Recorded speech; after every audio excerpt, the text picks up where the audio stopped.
The first thing I noticed when I woke up was the smell. It wasn't blood. It wasn't rot. It was something worse. Something sweet. Like burnt sugar, but wrong. And then I saw the walls.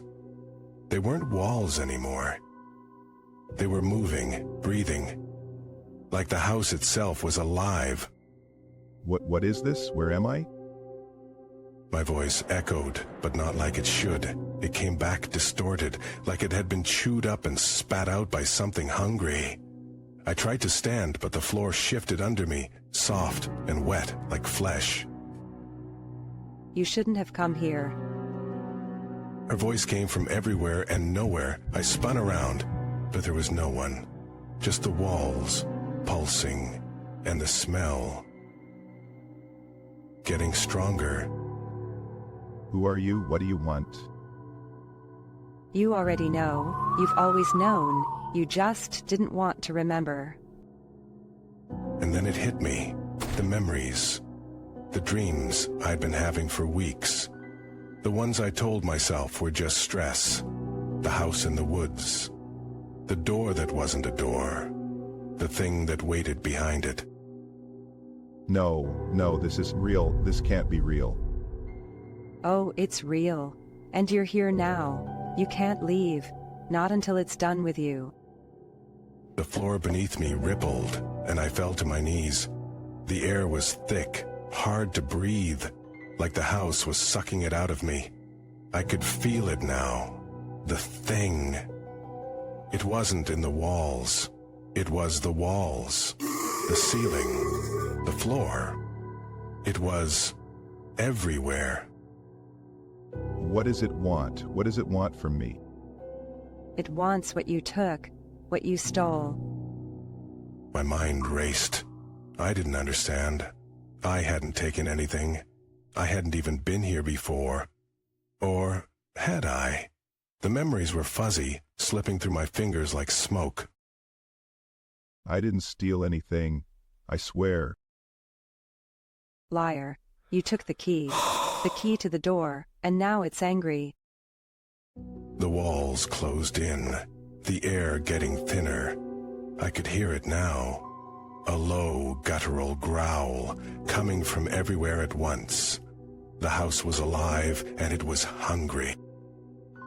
I don't have a key. I don't know what you're talking about. Look in your pocket. My hands shook as I reached into my jacket. My fingers brushed against something cold and metallic. I pulled it out. A key. Old, rusted, with strange symbols carved into it. I didn't remember putting it there. I didn't remember ever seeing it before. This isn't mine. I don't know where it came from. It's yours now, and it wants it back. The growling grew louder, more urgent. The walls were closing in faster now, the ceiling sagging like it was about to collapse. I could feel the house's breath on my skin, hot and wet. What do I do? How do I stop this? You can't stop it. You can only give it what it wants. The key felt heavy in my hand, like it was pulling me towards something. I looked around, but there was no door. Just the walls, the floor, the ceiling. All of it alive. All of it watching me. There's no door. Where do I put it? You'll know when the time comes. You'll know. And then I saw it. A crack in the wall, barely visible but there. It wasn't there before. It hadn't been there a second ago. But now it was, and it was growing, splitting the wall open like a wound. Inside, there was darkness. Not just darkness. Something worse. Something waiting. No, I can't. I can't do this. You don't have a choice.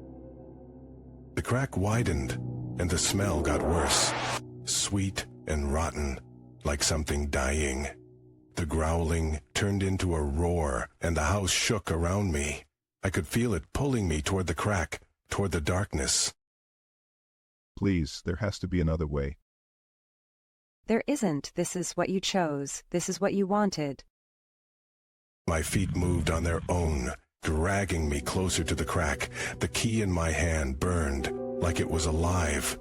The darkness inside the crack shifted, and I saw something move. Something big, something old. What is that? What's in there? You already know. You've always known. The crack was wide enough now, wide enough to step through. The thing inside reached out, its fingers long and twisted like roots. It grabbed the key from my hand, and the house screamed. What's happening? What's it doing? It's taking what's theirs, and now it's taking you.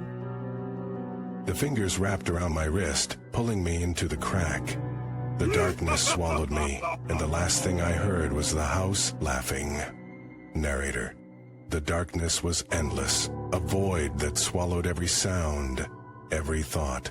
I couldn't see, I couldn't breathe, but I could feel it. The thing. It was everywhere, inside me, around me, pulling me deeper. The key was gone, but the house wasn't done with me, not yet. You belong to it now, forever. The words echoed in the void, but they weren't hers anymore. They were mine. My voice, twisted and wrong, speaking words I didn't understand. The house had taken everything. My memories, my voice, my body, and now it was taking my soul. No, please. But there was no one left to hear me. No one but the thing in the darkness. And it was laughing. Laughing as it pulled me deeper into the heart of the house, into the heart of itself. I was part of it now, part of the walls, part of the floor, part of the endless, hungry dark. And somewhere far away, I heard the door creak open. A new voice, a new victim. The house was hungry again, and it would never stop.